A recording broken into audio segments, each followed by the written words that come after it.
My name is Dr. Felix Marwick, and I study sleep at the Riverside Research Institute. For 12 years, I have monitored brainwaves, tracked REM cycles, and documented dream patterns. The work pays well and keeps me busy enough to forget about the divorce papers gathering dust on my kitchen table. Most people think sleep research sounds boring. They picture me watching volunteers nap in comfortable beds while machines beep quietly nearby. They are not entirely wrong. Until 3 months ago, that description would have fit perfectly. Everything changed when Tabitha Voss walked into my lab on a Tuesday morning in March. She wore a faded blue sweater and carried a thermos of coffee that smelled like cinnamon. Her application listed her age as 28, unemployed, and willing to participate in extended sleep monitoring for the standard compensation rate. "I need the money," she said when I asked why she wanted to join our study. "Plus, I have trouble sleeping anyway. Figured you might as well pay me for it."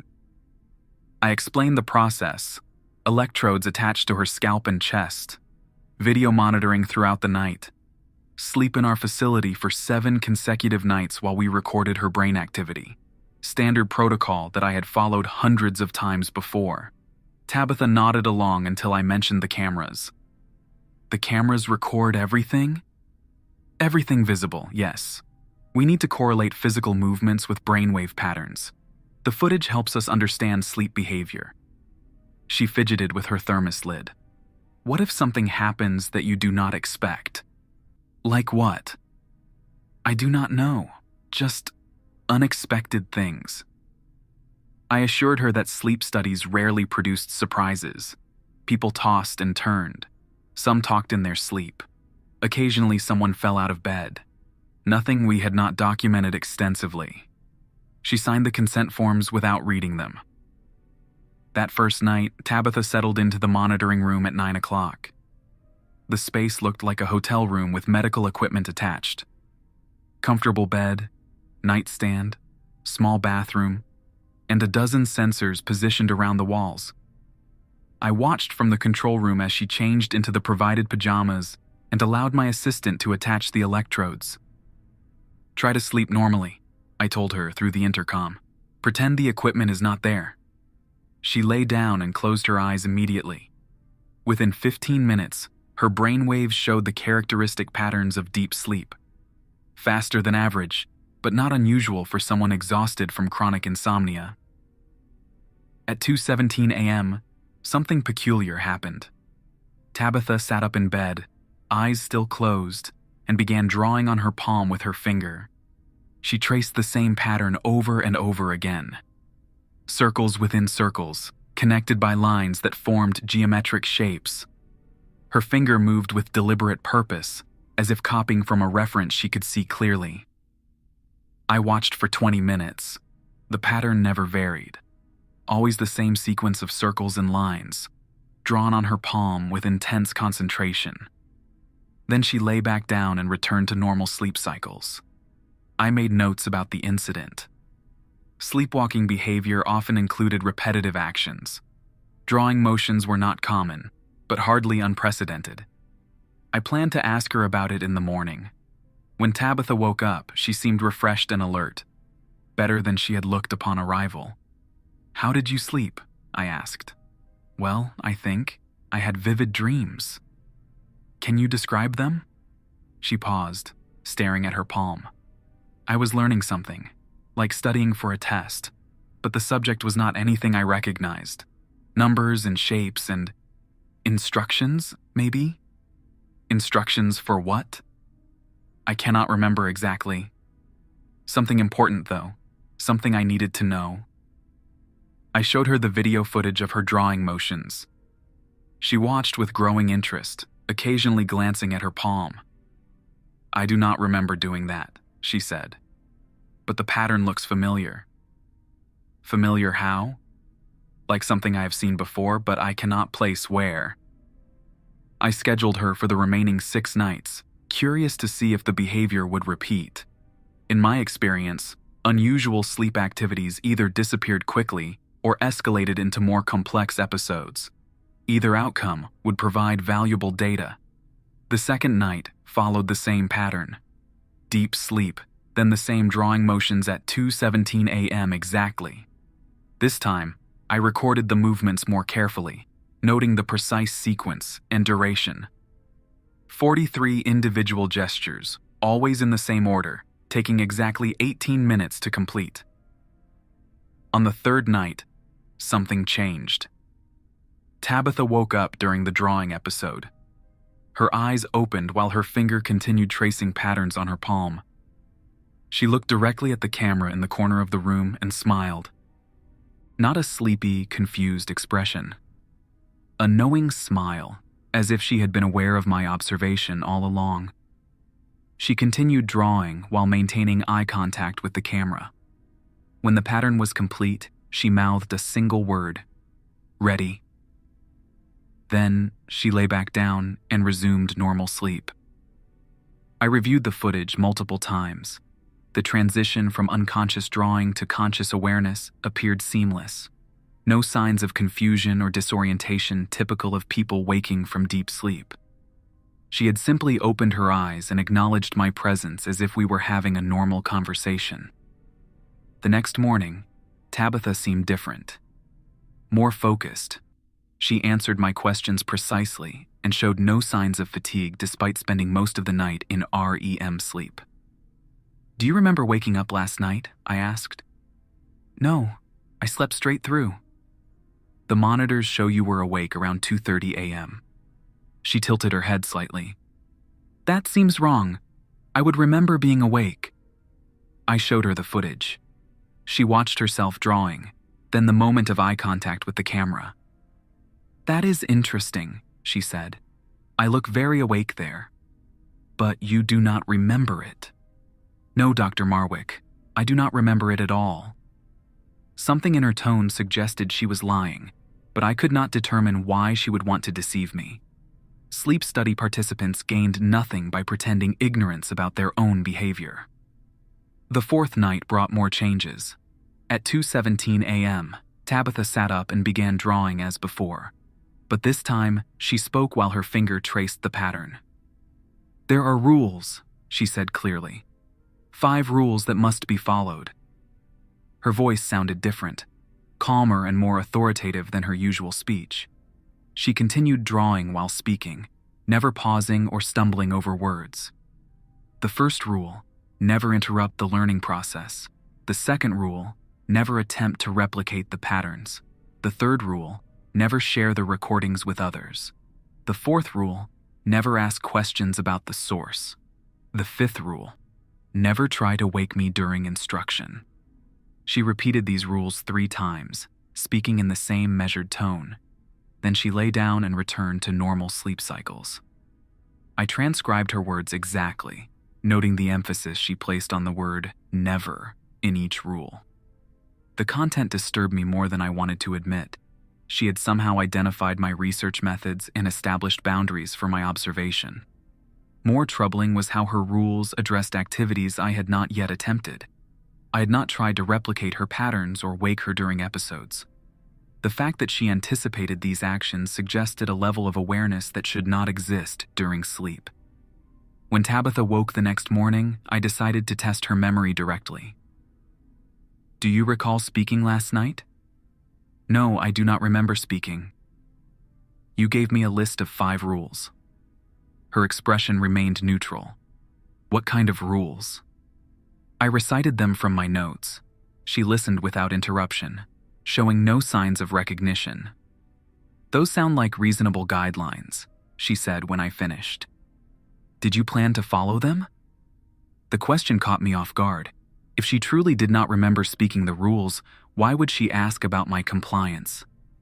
"I have not decided yet," I said carefully. "I think you should follow them, Dr. Marwick, for your own benefit." "Is that a threat?" She laughed, but the sound felt hollow.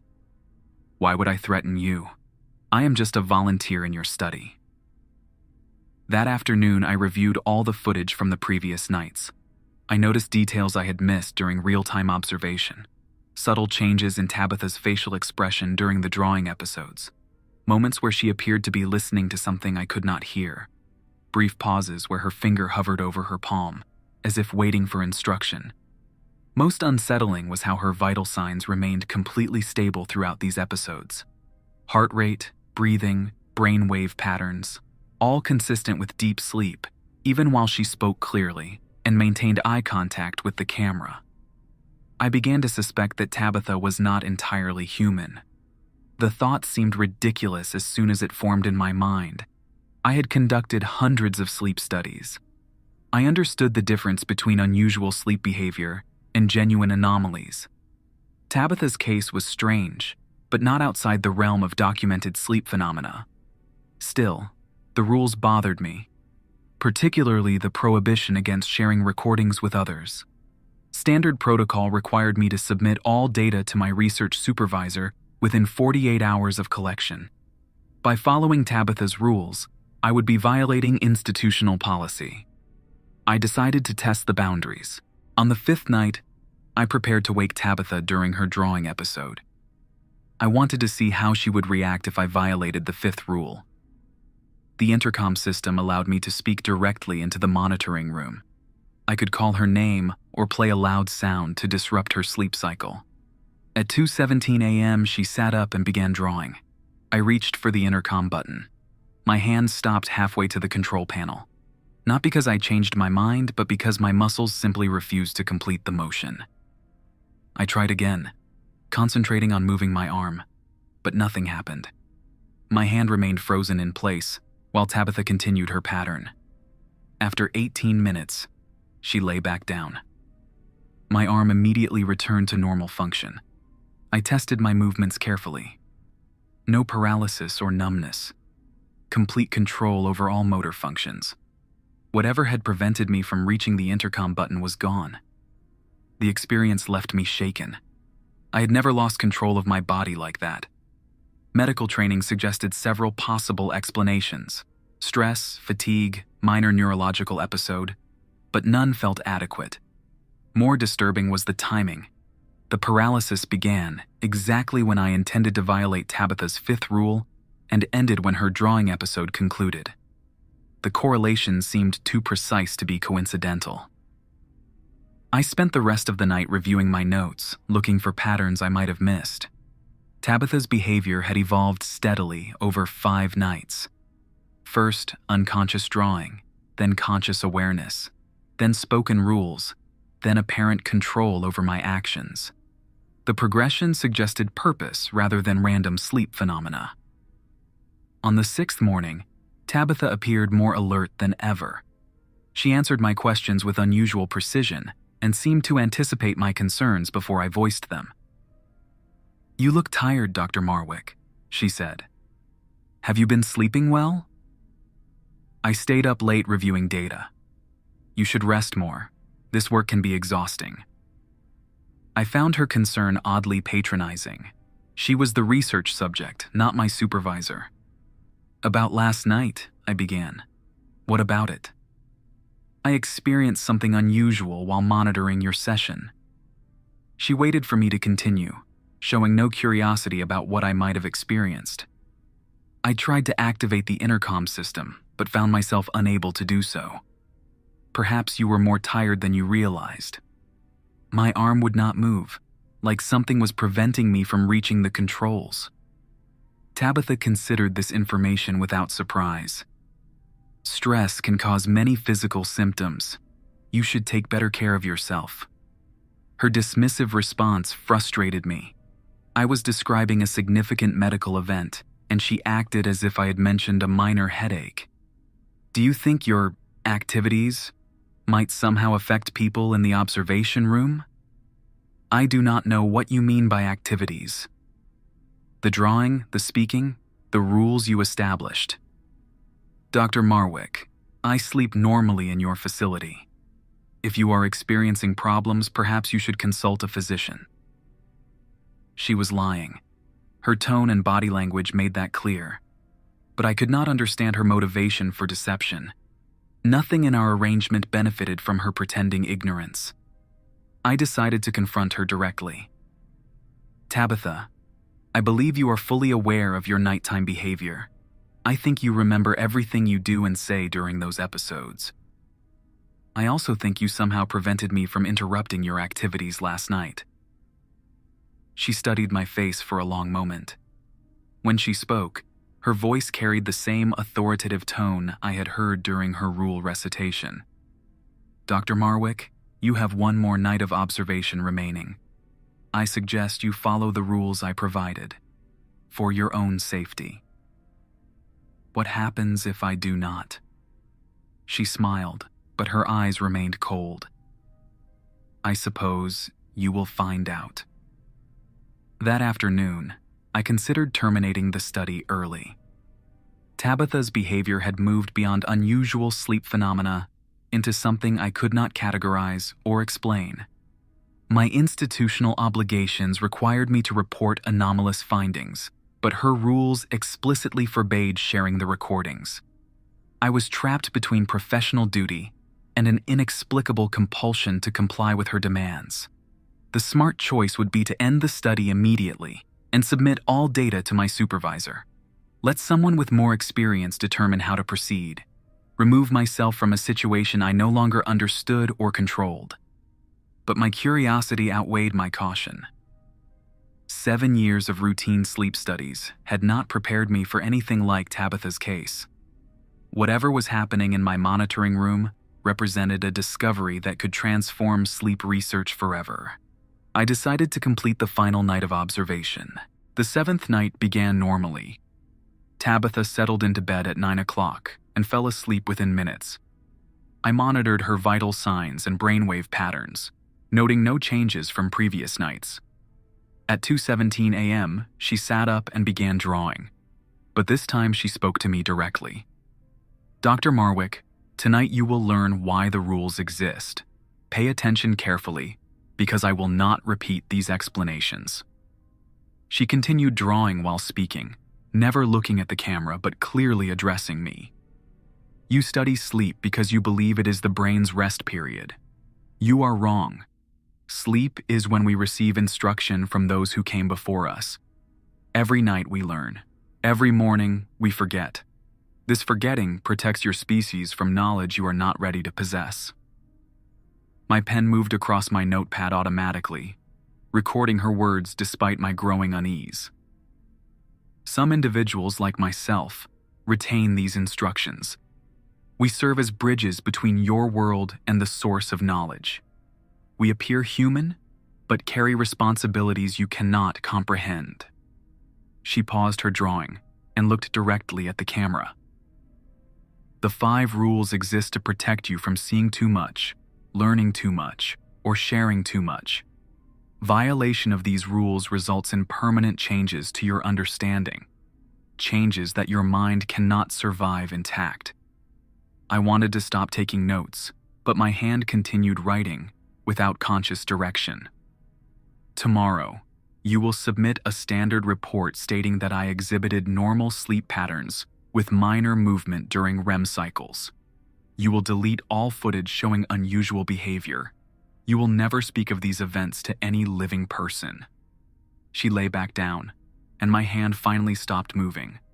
I stared at my notes, filled with her words in my own handwriting. The content terrified me, but I could not determine if my fear came from what she had said or from my compulsive need to record it. The rest of the night passed without incident. Normal sleep cycles, regular breathing, stable vital signs, as if the previous 40 minutes had never occurred. When morning came, Tabitha woke refreshed and cheerful. "Thank you for an excellent week, Dr. Marwick. The experience was very educational." "Educational for whom?" She gathered her belongings and smiled. "For both of us, I think." Before leaving, she handed me a folded piece of paper. "Your final instructions," she said. "Read them carefully." I waited until she left before unfolding the paper. Written in precise handwriting were the 5 rules she had spoken on the 4th night, followed by additional text. "Dr. Marwick, you have witnessed something beyond your current understanding. The choice now belongs to you. Follow these rules and continue your research with normal subjects. Your life will proceed unchanged. violate these rules and discover what lies beyond the boundary of human knowledge. Choose wisely. This decision cannot be reversed. I sat in my empty lab, reading the note repeatedly. Every rational part of my mind insisted that I report everything to my supervisor. Submit the footage, describe the anomalous behavior, and let institutional protocols determine the next course of action. But Tabitha's warning echoed in my thoughts, permanent changes that my mind could not survive intact. I thought about my comfortable life. Steady job, predictable routine, manageable problems like divorce papers and research deadlines. Nothing in my experience had prepared me for decisions involving the boundary of human knowledge. I folded the note and placed it in my desk drawer. Then I began writing my report, describing 7 nights of normal sleep patterns with minor movement during REM cycles. 3 weeks passed after Tabitha left my lab. I submitted the falsified report and returned to routine sleep studies with ordinary volunteers. College students who snored, elderly participants who talked about long-dead relatives in their sleep, insurance adjusters who ground their teeth all night, normal people with normal sleep patterns. I tried to convince myself that Tabitha had been an elaborate hoax. Perhaps she had researched my methods beforehand and crafted her performance to manipulate me. Street magicians used similar techniques to create illusions of supernatural ability. But the memory of my paralyzed arm refused to fade. No amount of rational explanation could account for the complete loss of motor control at exactly the moment I intended to violate her rules. I kept her note in my desk drawer, reading it whenever my curiosity outweighed my caution. The words never changed, but their meaning seemed to shift depending on my mood. Some days, the warning about permanent changes sounded like a threat. Other days, it read like an invitation. My research supervisor, Dr. Brennan, noticed my distraction during staff meetings. "You seem tired lately, Felix," she said after a particularly unproductive session. "Everything all right?" "Just working too many late shifts. The data analysis is taking longer than expected. Maybe you should take some time off. We can redistribute your current studies to other researchers." The suggestion appealed to me more than it should have. I had not taken a vacation in 2 years, and the accumulated stress was affecting my concentration. But leaving work meant more time alone with my thoughts, and my thoughts inevitably returned to Tabitha's final words. "I will consider it," I told Dr. Brennan. That night, I dreamed about the patterns Tabitha had drawn on her palm, circles within circles, connected by lines that formed geometric shapes. In the dream, I understood their meaning perfectly. They were instructions for something important, though I could not remember what when I woke up. The dream recurred for several nights. Each time, the patterns became clearer and more detailed. I began sketching them in a notebook, trying to capture the shapes before they faded from memory. By Friday, I had filled 12 pages with increasingly complex diagrams. The drawings looked nothing like Tabitha's simple finger movements, but they felt connected somehow. As if her patterns were basic letters in an alphabet I was slowly learning to read. I compared my sketches to the video footage of Tabitha's sessions. Her movements had been limited to what she could trace on her palm, but my drawings expanded far beyond those constraints. Intricate webs of interconnected shapes that filled entire pages and seemed to suggest even larger structures extending beyond the margins. Looking at my notebook, I realized I was violating Tabitha's second rule: never attempt to replicate the patterns. I closed the notebook and locked it in my desk drawer next to her note. The dream stopped immediately. For the next week, I slept peacefully. No visions of geometric shapes or mysterious instructions. Normal dreams about work deadlines and household repairs. The kind of forgettable nonsense that healthy minds produce during sleep.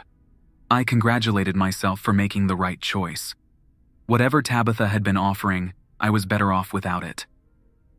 Then she returned to my lab.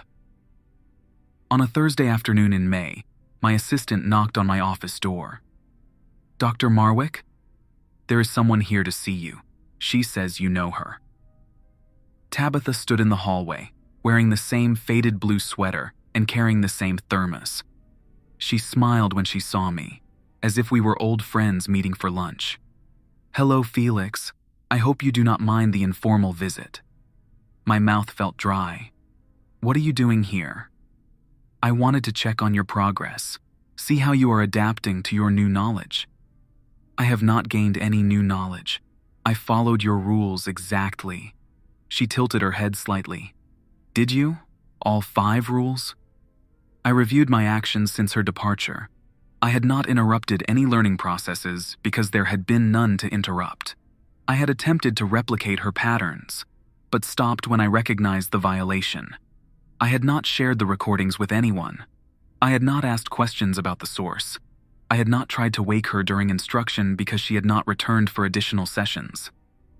"Yes," I said. "I followed all 5 rules." "Including the second rule about replicating patterns?"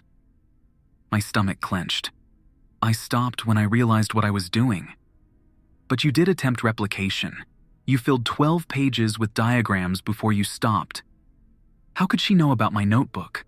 I had drawn the patterns in private, in my own home, weeks after her departure. The attempt itself constitutes a violation, Felix. Intent matters more than completion. What does that mean for me? She gestured toward my office. "May we speak privately?" I led her inside and closed the door.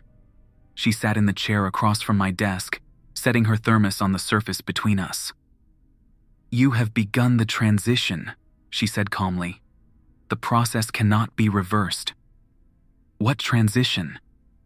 "From observer to participant, from student to instructor, from human to something more useful." I laughed, but the sound came out harsh and nervous. "That is ridiculous. I am the same person I was 3 weeks ago."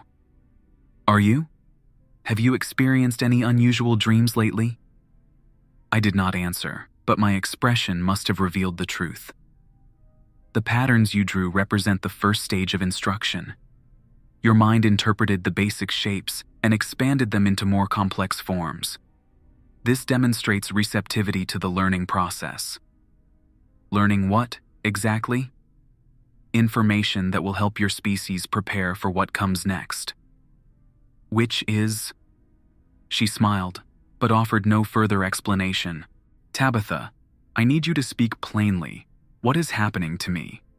You are becoming what I am, a bridge between your world and ours.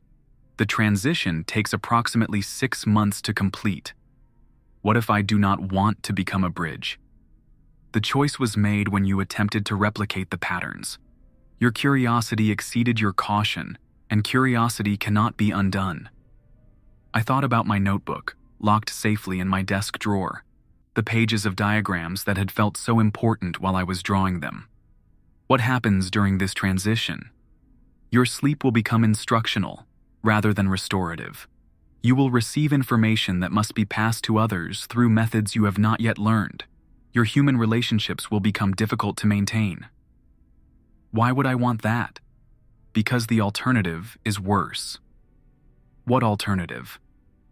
Refusing the transition after it has begun results in madness. Your mind will continue receiving instruction, but without proper preparation, the information will fragment your consciousness. You will spend your remaining years in psychiatric facilities, trying to explain things no one else can understand. The room felt smaller than it had moments before. I needed air and space and time to think, but Tabitha sat calmly in her chair as if discussing the weather. How many others have gone through this transition? Hundreds over the past century.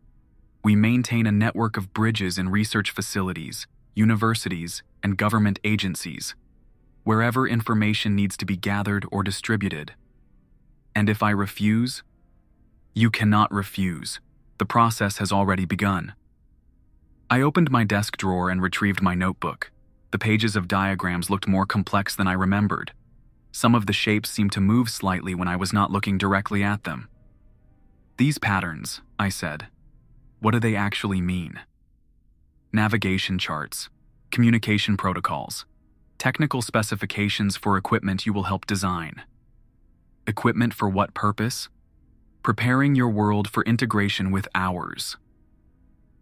The casual way she said this made it somehow more terrifying than if she had delivered it as a dramatic revelation. Integration sounded like a business merger, not an invasion or conquest. Who are you people? We are what your species will become, given sufficient time and proper guidance.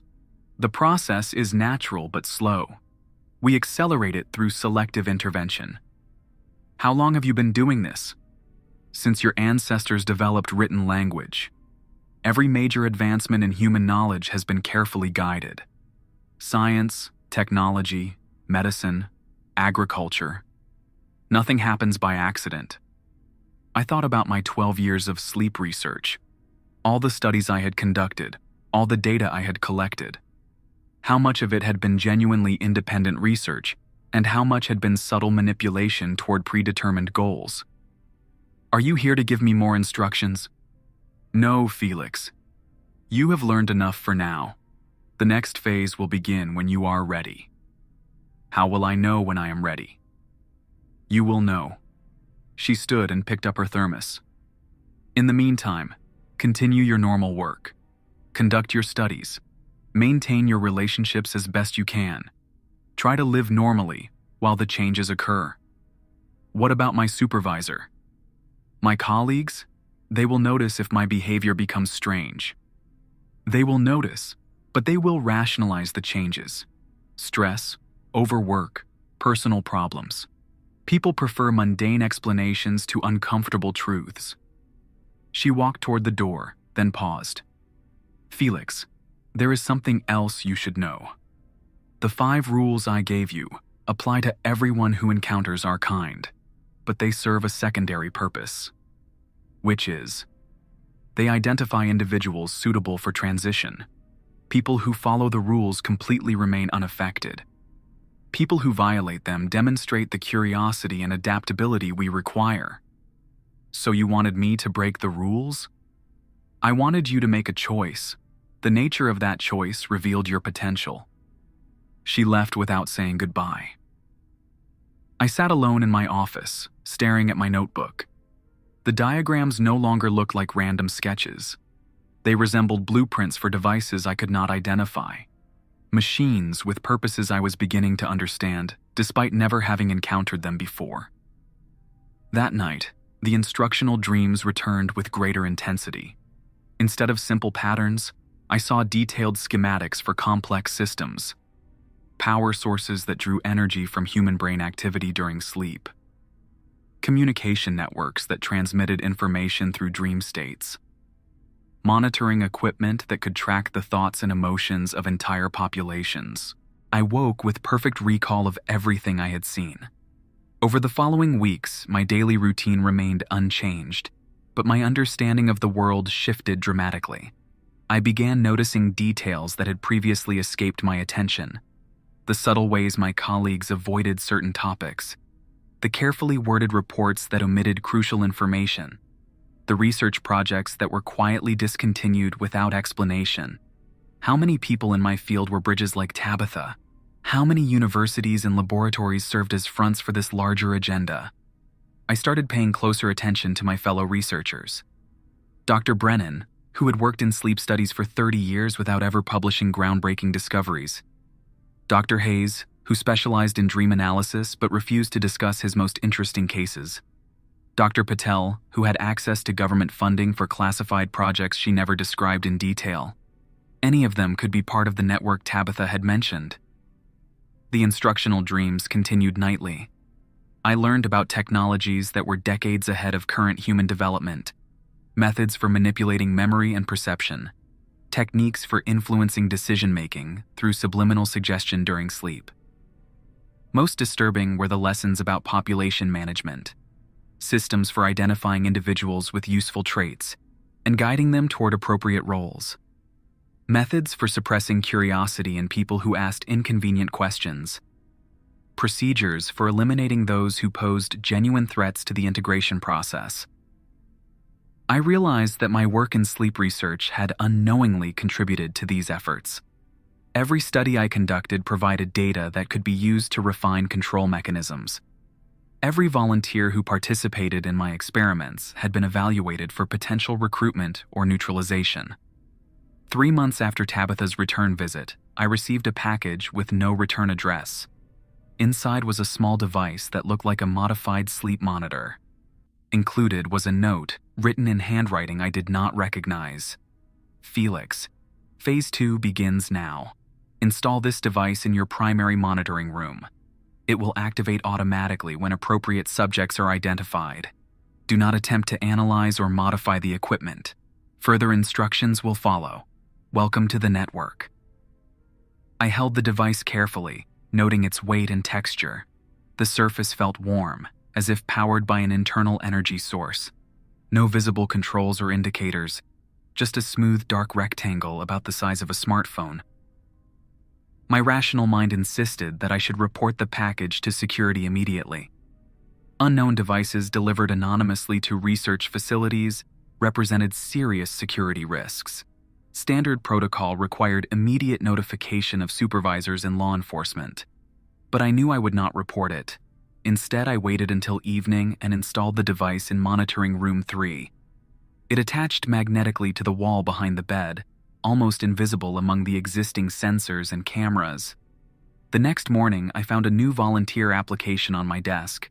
A young man named Derek Castellanos, age 26, requesting participation in extended sleep monitoring. His paperwork was perfect, his references were valid, and his availability matched our current needs exactly. I scheduled him for a 7-night study beginning the following Monday. Derek arrived promptly and seemed entirely normal during the intake process. Pleasant demeanor, clear explanations for his participation, no unusual questions or concerns. He signed the consent forms after reading them thoroughly and settled into the monitoring room without difficulty. That first night, he slept peacefully for 8 hours. Normal sleep cycles, regular breathing, typical REM patterns. Nothing unusual in his behavior or vital signs. But the device I had installed recorded different information.